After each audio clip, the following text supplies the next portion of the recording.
for being a great leader. This woman cares about your vote. She does. You know what? I know everybody in here is voting for Trump, and hopefully they're voting for Lake too. But actually, let me revise that. There might be a few in the media who aren't, but I want the people in the media to know that Gina and we care about your vote too. We want every legal vote to count. We cherish every legal vote, whether it's for us or against us. And so that's what we're aiming for. And thank you for being a fighter for that, Gina. We love you. Taking the bullets, you're taking the arrows. As we're driving up here today, I said to my husband, because we've been married 26 years, Jeff's right over here. Say hi to Jeff. Seems like 2 years, doesn't it, Jeff? By the way, we spent every waking hour together the last 3 years, so I kind of feel like we should say we've been married 30 years, because we've spent more time together than the average couple does in a lifetime. But I said, remember that house that I used to live in up here? And I tell this story to my kids because they're so shocked by it. I moved here in 1994 when I was 24 years old. I bought a house not too far from here. It was about Union Hills and 10th Street or something like that, or 20th Street, something like that. And I tell my kids I bought my first house in Arizona at 24. It was $88,000 and my house payment was $681. And I'm telling you, if you are in Gen Z, that is enough to knock you over. It's not affordable anymore. Arizona used to be affordable. It used to be a place we would come to and you could retire here. And now retirees are looking at their retirement savings and it's been flattened by Kamala Harris, Joe Biden, Ruben Gallego, and frankly, the Democrat policies. I don't care who you plug in.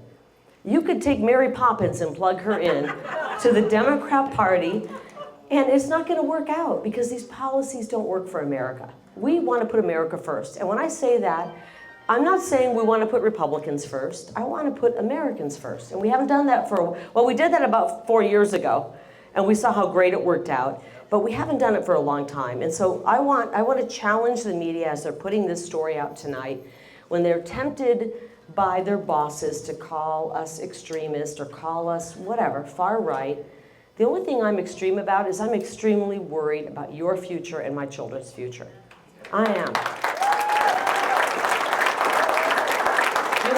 If you want to call me extremist because I'm worried about your future, go ahead. I've been called names before. I'm a middle-aged woman. Call me whatever you want. I'm worried about it because I know the policies that the Democrats and the Washington, D.C. swamp have pushed on us have made our border unsafe. We are at ground zero in Arizona for everything that's going wrong with our country. We're at ground zero for the border crisis. We're feeling the effects of the cartel controlling the border. We're feeling the effects of fentanyl pouring in, taking the lives of hundreds of thousands of young people. I don't like that. I'm not okay with that. I'm not. I'm emotional sometimes about moms and dads coming up to me and telling me they lost a 19-year-old son to a fentanyl pill that he didn't even know he was taking.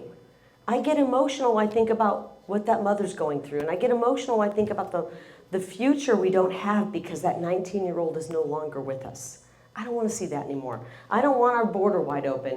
And we have another border crisis, and I say this with love, actually, for California, but we've got people who are refugees fleeing California.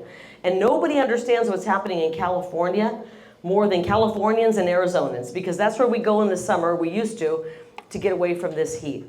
And now we've seen, after year after year after year, the Democrat policies led by Kamala Harris and Gavin Newsom and Nancy Pelosi, they don't work.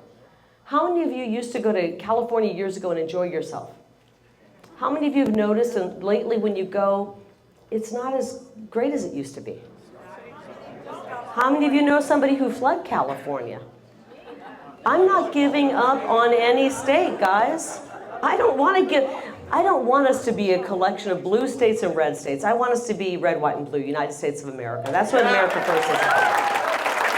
So, trust me, when we make America great again, we want California to be great again too, because we have something called June, July, and August in Arizona, okay? And we want California to be great so we can escape the heat every now and again and get to California. We're not giving up on any American. We're not giving up on any state, and we're not giving up on any city. And I know that you see that when you watch President Trump speak. He's reaching out to everyone. And when you hear the media, and they're gonna lie, they're on a frenzy right now. They're like, oh my gosh, the Republican Party's coming together. Democrats are coming over to the Republican Party. Independents are in droves. By the way, media, I get internal polling twice a week. Ruben Gallego ain't doing well, okay? Let me just tell you that.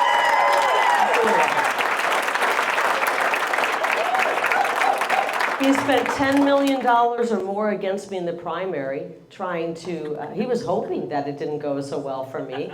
I spent $0 in the primary against the primary. I was going after Ruben Gallego. My enemy is, there's no Republican who's my enemy. Let me repeat that. There is no Republican who is my enemy. My enemy is people who want to tear this country down and take our Constitution away. And that is the Democrats, by the way. That's Kamala Harris. That's Ruben Gallego. And we're going to fight against them. We are hyper-focused on them, as I have been since I jumped into this race on October 10th. Many of you were there for that. And that's going to continue to be my focus. I don't need to tear somebody down personally. I want to tell you what the policies are that are going to make your life better, versus the policies that we already have lived through 3 years that are making our lives worse. I want, if you're 65 and just retiring, if you're 85 and trying to enjoy your golden years, if you're 18 and just starting out, I want your life to be better. And that's what we're about in the America First Party. Is everybody okay with that? Yeah. Good. So, I'm originally from Iowa. I know a lot of you are Midwesterners who transplanted here. Somebody raise your hand, go Hawkeyes. And I could talk forever, but I don't know. Am I supposed to introduce somebody? Okay. Or should I just talk forever? No. What I'm going to ask you to do is, by the way, I'm so happy to be here. I'm so happy to be here. This is the place you can come if you want to get involved. Everywhere I go, people say, I get it. We're losing our country. What do I do? Other than vote, what do I do? A, you got to vote. Nobody sits home this. We don't let one of our neighbors go, well, the elections aren't perfect. No, they're not. We're working on it. Nobody can sit home. And aside from that, we've watched 3.5 years of total Democrat destruction of our country. We have 3.5 months to save it. If you have an hour a week, 10 hours a week, or 20 hours a week, get involved, and this is the place to come. Right, Gina? Amen. Amen, she said. So let's get our neighbors involved. The last election, 2020, we were told not to talk to anybody. Stay 6 feet apart, put a mask on, stay inside. This time around, I know, somebody said, boo, I'm a mama bear. Boo, I'm a mama bear. That was so wrong what they did to us and our kids and our families, and we're not gonna forget that. That's still in the back of our mind. But this election, we can get out and talk to our friends. And we have a story to share and tell. We have the answers to the problems.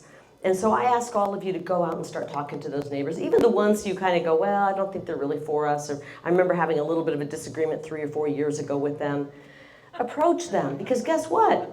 They can't afford groceries right now. They can't afford gas. They're struggling. Their 401k is in shambles. It's about to be in shambles. It's time to start the conversation. And we don't need to start it with, you were wrong, I was right. That's the wrong way to start it, guys. The way we start it is, do we want to come together and survive this onslaught right now? Because it's not working out. And do we want to have an America at the end of the day? Divided, we fall. Divided, they can conquer us. And the media wants us divided. I don't want to be divided. I want to be able to sit with somebody who's a Democrat and say, we disagree on a few things, but guess what? We want safe streets. We want a good education for our kids. We might disagree on a few things here and there. But let's concentrate on what we agree on. And I think all Americans, for the most part, we agree on about 80% of everything. Let's focus on that. Let's win this election. Let's save our country. God bless America, and God bless all of you. Thank you so much.